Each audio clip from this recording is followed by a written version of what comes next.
ನಮಸ್ಕಾರ ಎಲ್ಲರಿಗೂ. ಸಂಧಿಯ ವಿಧಗಳಾದ ಕನ್ನಡ ಸಂಧಿ, ಸಂಸ್ಕೃತ ಸಂಧಿ ಇವೆರಡು ಸಂಧಿಗಳ ಬಗ್ಗೆ ತಿಳಿದುಕೊಂಡಿದ್ದೇವೆ. ಮುಂದೆ ಕನ್ನಡ ಸಂಧಿಯ ವಿಧವಾದ ಸ್ವರಸಂಧಿ, ವ್ಯಂಜನ ಸಂಧಿ, ಸಂಸ್ಕೃತ ಸಂಧಿಯ ವಿಧವಾದ ಸ್ವರಸಂಧಿ, ವ್ಯಂಜನ ಸಂಧಿ ಎಂದರೇನು ಎಂದು ತಿಳಿಯೋಣ. ನಾನು ಹೇಳಿದ್ದೆ, ಸಂಧಿ ಕಾರ್ಯದಲ್ಲಿ ಎರಡು ಪದಗಳು ಬರುತ್ತೆ. ಪೂರ್ವ ಪದ, ಮೊದಲನೆಯ ಪದ, ಮುಂಬರುವ ಪದ, ಉತ್ತರ ಪದ ಎಂದು. ಸಂಧಿ ಕಾರ್ಯ ನಡಿಬೇಕಾದ್ರೆ ನಾವು ಎರಡು ಅಕ್ಷರಗಳನ್ನ ಗಮನದಲ್ಲಿಟ್ಕೊಳ್ಬೇಕು. ಪೂರ್ವ ಪದದ ಕೊನೆಯ ಅಕ್ಷರ, ಉತ್ತರ ಪದದ ಮೊದಲನೆಯ ಅಕ್ಷರ. ಅಂದರೆ ಇಲ್ಲಿ ನೋಡಿ, ಪೂರ್ವ ಪದ ಊರು, ಉತ್ತರ ಪದ ಅಲ್ಲಿ. ಪೂರ್ವ ಪದದಲ್ಲಿ ಕೊನೆಯ ಅಕ್ಷರ, ಪೂರ್ವ ಪದದ ಕೊನೆಯ ಅಕ್ಷರ ರು. ರು ಅಲ್ಲಿ ಯಾವ ಅಕ್ಷರ ಅಡಗಿದೆ, ಯಾವ ಸ್ವರ ಅಡಗಿದೆ? ಊಕಾರ ಅಡಗಿದೆ. ಇಲ್ಲಿ ಯಾವ ಸ್ವರ ಇದೆ? ಆ ಇದೆ.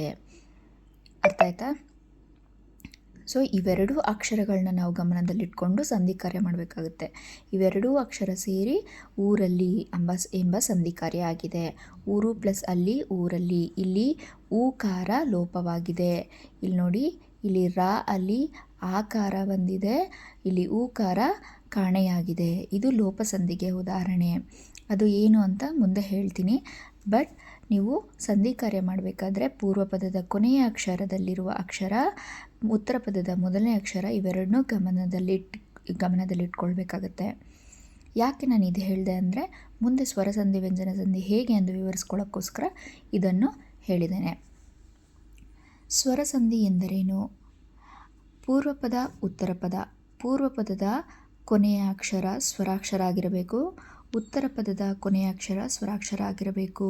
ಸ್ವರಾಕ್ಷರಗಳಂದರೆ ಆ ಇಂದ ಅವರೆಗಿನ ಅಕ್ಷರಗಳಾಗಿರಬೇಕು. ಪೂರ್ವ ಪದದಲ್ಲೂ ಕೊನೆಯ ಅಕ್ಷರ ಸ್ವರಾಕ್ಷರ ಆಗಿರಬೇಕು, ಉತ್ತರ ಪದದ ಮೊದಲನೇ ಪದ ಸ್ವರಾಕ್ಷರಗಳಾಗಿರಬೇಕು. ಎರಡೂ ಅಕ್ಷರಗಳು ಸ್ವರಾಕ್ಷರಗಳಾಗಿರಬೇಕು. ಅವು ಆ ಇಂದ ಅವರೆಗಿನ ಅಕ್ಷರಗಳಾಗಿರಬೇಕು. ಅದನ್ನು ಸ್ವರಸಂಧಿ ಅಂತ ಕರೀತಾರೆ. ವ್ಯಂಜನ ಸಂಧಿ ಎಂದರೇನು? ಪೂರ್ವ ಪದದ ಕೊನೆಯ ಅಕ್ಷರ ವ್ಯಂಜನಾಕ್ಷರ, ಉತ್ತರ ಪದದ ಮೊದಲನೇ ಅಕ್ಷರ ವ್ಯಂಜನಾಕ್ಷರ. ಎರಡೂ ಅಕ್ಷರಗಳು ವ್ಯಂಜನಾಕ್ಷರಗಳು. ಕ ಇಂದ ಳವರೆಗಿನ ಅಕ್ಷರಗಳಾಗಿದ್ದರೆ ಅದನ್ನು ವ್ಯಂಜನ ಸಂಧಿ ಅಂತ ಕರೀತಾರೆ. ಪೂರ್ವ ಪದದ ಮೊದಲನೇ ಅಕ್ಷರ ಸ್ವರಾಕ್ಷರ, ಪೂರ್ವ ಪದದ ಕೊನೆಯ ಅಕ್ಷರ ಸ್ವರಾಕ್ಷರ, ಉತ್ತರ ಪದದ ಕೊನೆಯ ಅಕ್ಷರ ವ್ಯಂಜನಾಕ್ಷರ ಆಗಿದ್ದರೆ ಸಹ ಅದನ್ನು ವ್ಯಂಜನ ಸಂಧಿ ಅಂತ ಕರೀತಾರೆ. ಪೂರ್ವ ಪದದ ಕೊನೆಯ ಅಕ್ಷರ ವ್ಯಂಜನಾಕ್ಷರ, ಉತ್ತರ ಪದದ ಮೊದಲನೇ ಅಕ್ಷರ ಸ್ವರಾಕ್ಷರ. ಎರಡೂ ಅಕ್ಷರಗಳು ಇಲ್ಲಿ ವ್ಯಂಜನಾಕ್ಷರ, ಇಲ್ಲಿ ಸ್ವರಾಕ್ಷರ ಆಗಿದ್ದರೆ ಅದನ್ನು ಏನಂತ ಕರೀತಾರೆ? ವ್ಯಂಜನ ಸಂಧಿ.